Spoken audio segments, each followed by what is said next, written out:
Welcome to Stocksy. Today the topic is SIP. So let's start. Imagine this. Two friends start working at the age of 25. Rahul buys the latest iPhone every few years. Aman decides to invest in 5,000 every month. 20 years later, Rahul has great memories with his gadgets. But Aman has built a portfolio worth lakhs. The difference was not their salary. It was just one simple habit, and that was SIP. Today, let's understand what a SIP actually is and why millions of Indians invest through it every month. A SIP simply stands for Systematic Investment Plan. Think of it like an auto payment, just like your Netflix or Spotify subscription.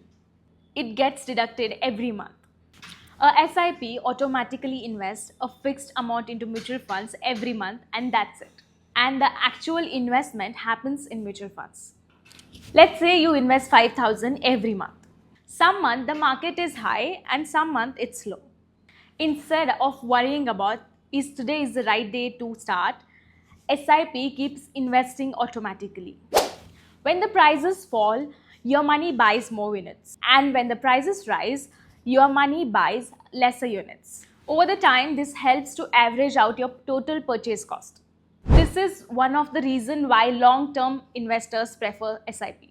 Let's clear up few myths. Myth 1, I need 50,000 to start an SIP. But reality, many SIPs can be started as little as 500 rupees per month. Myth 2, SIP gives guaranteed returns. But reality, no mutual funds are market linked, so returns can go up or down.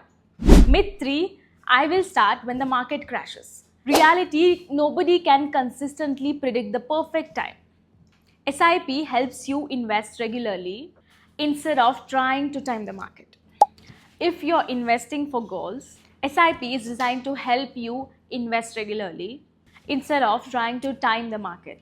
If you're investing for your goals like buying a house, building wealth, or planning for retirement, a SIP is one of the way to invest continuously for long term over the period of time. SIP is not magic. It works because of three things, and that are discipline, consistency, and time. The earlier you start, the more time your money has to potentially grow. In the next episode, we will answer another important question. What is mutual fund and where does your money actually go after you invest? If you want finance explained in simple language, then follow Stocksy for more insights. Stay tuned. Thank you so much.